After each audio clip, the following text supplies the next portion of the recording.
नमस्कार दोस्तों, हमारी संस्था के YouTube चैनल पर आप सभी का स्वागत है।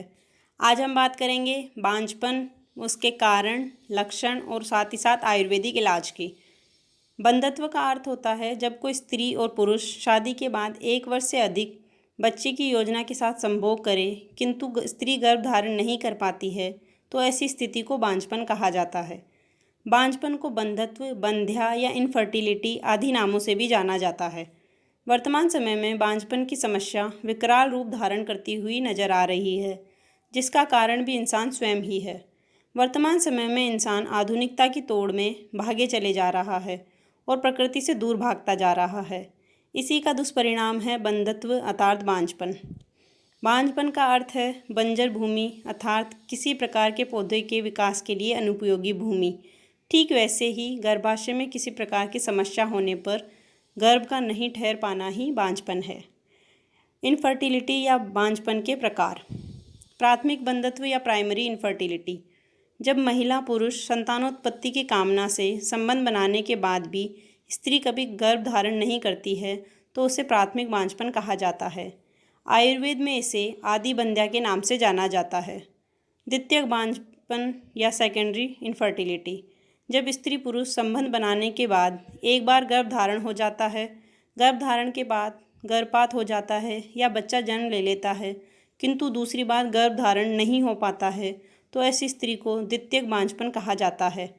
आयुर्वेद शास्त्रों में इसे काकबंध्या कहा गया है। आयुर्वेद मतानुसार बंधत्व के 9 प्रकारों का वर्णन किया गया है। आदि बंध्या, पूर्व जन्म में किए गए पापों की सजा के रूप में उन्हें भोगना। वात बंध्या, वात दोष के प्रकोपित होने से, डिंबाणु के दूषित होने से होने वाला बांझपन। पित्त बंध्या, पित्त दोष के दूषित होने से होने वाला बंधत्व। कफ बंध्या, कफ दोष के कारण होने वाला बांझपन। रक्त बंध्या, दूषित हुए रक्त से होने वाला बांझपन। त्रिदोष बंध्या, त्रिदोषों के प्रकोपित होने से होने वाला बांझपन। देवबल बंध्या, भूत प्रेतादि के कारण बंध्या। ग्रह दोष बंध्या, 9 ग्रहों के कारण बांझपन। आर्त पुरुष अपारजन्य बांझपन, गुरुजन आदि के अपमान के कारण होने वाला बांझपन।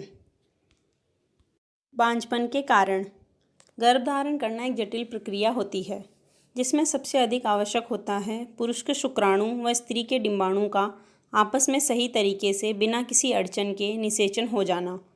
शुक्राणु के योनि मार्ग में रसकलित होने के बाद डिंब वाहिनी तक पहुंचकर डिंबाणु तक बिना किसी बाधा के पहुंचकर गर्भधारण की क्रियाशीलता की शुरुआत हो जाती है। किंतु जब शुक्राणु और डिंबाणु पूर्ण परिपक्व और क्रियाशील नहीं होते हैं, ऐसी स्थिति में गर्भधारण करना संभव नहीं हो पाता है। हमारे पुरुष प्रधान समाज में महिलाओं को ही बांझपन का कारण माना जाता है, किंतु महिला ही नहीं अपितु पुरुष की असामान्यता के कारण भी बांझपन होता है। विटामिन डी की कमी भी बांझपन का कारण बन सकती है। स्त्रियों में बांझपन के कारण। गर्भाशय में शुक्र का नहीं पहुंचना, योनि मार्ग में अत्यधिक संकीर्णता अर्थात योनि मार्ग अत्यधिक छोटा होना या खिंचाव युक्त होना। योनि शोथ, गर्भाशय मुख का टेढ़ापन, योनि मार्ग में छेद नहीं होना, गर्भाशय की अनुपस्थिति। डिंब ग्रंथियों में पुराना सूजन का होना, गर्भाशय में आंतरिक शोथ, योनि या योनि मार्ग में गांठ का होना, डिंब ग्रंथियों की अनुपस्थिति। संभोग के कुछ समय बाद ही योनि को साफ कर लेना, डिंब ग्रंथियों के विकार। डिंब वाहिनियों का दबा होना, डिंब वाहिनियों का अपने वास्तविक स्वरूप से खिसका हुआ होना। संभोग के तुरंत बाद खड़ा हो जाना, संभोग के तुरंत बाद शौच आदि के लिए चले जाना। पुरुषों में होने वाले बांझपन के कारण।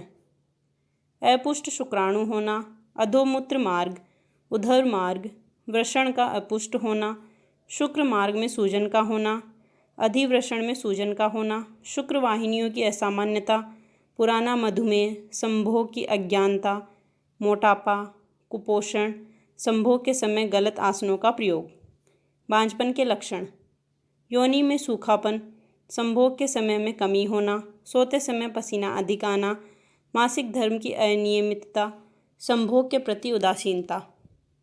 अब बात करते हैं बांझपन को दूर करने के आयुर्वेदिक इलाज की।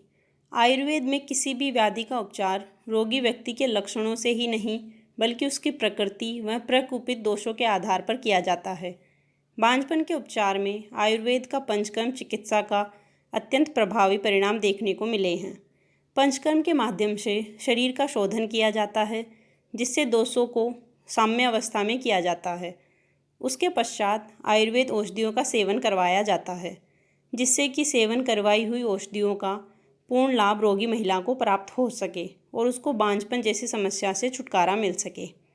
पंचकर्म के द्वारा गर्भाशय का शोधन अर्थात गर्भाशय की सफाई की जाती है और उसके बाद महत्वपूर्ण व बांझपन में उपयोगी आयुर्वेद औषधियों का उपयोग करवाया जाता है।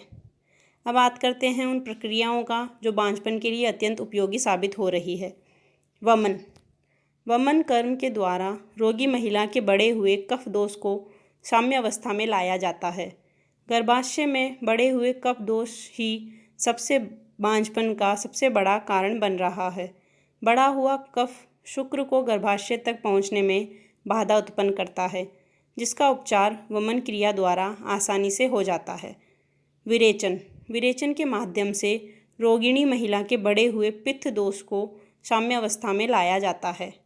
बांझपन का रामबाण इलाज उत्तरवस्ती औषधीय धृत, कसाय, काढ़ा आदि को योनि मार्ग से गर्भाशय में डाला जाता है, जो कि गर्भाशय का शोधन करते हुए गर्भाशय में उपस्थित असामान्यताओं को ठीक करने में कारगर साबित होती है। उत्तर बस्ती से किसी प्रकार का कोई दुष्प्रभाव नहीं होता है। बांझपन के लिए योग: सूर्य नमस्कार, मार्जरी आसन, व्याघ्रासन, गर्भासन, शलभासन, मंडूकासन, अश्वित संचलासन, अर्ध हलासन, हलासन, सर्वांगासन, कटी चक्रासन, त्रिकोण आसन, भ्रामरी, खेचरी, मेडिटेशन, कपालभाति, अनुलोम विलोम आदि करने से बांझपन की समस्या में आराम मिलता है। अब बात करते हैं बांझपन में महत्वपूर्ण आयुर्वेदिक औषधियों के उपयोग की। बांझपन में शतावरी घृत, सौभाग्य सूटी घृत, फलत्रिकादि घृत, गर्भपाल रस, अभ्रलोह, स्त्री व्याधि हर रसायन, कंचनार गुग्गुल, शीतोफलादि चूर्ण, अपामार्ग क्षार, अपामार्ग की जड़ का काढ़ा, लोध्रासव, कुमारी आसव, लोहासव, अशोकारिष्ट, पत्रांगासव आदि दवाइयों का सेवन आयुर्वेद चिकित्सक की देखरेख में लेने से निश्चित ही बांझपन की समस्या से छुटकारा मिल सकता है। यदि आपको हमारा वीडियो पसंद आया हो तो कृपया शेयर करना ना भूलें। नमस्कार।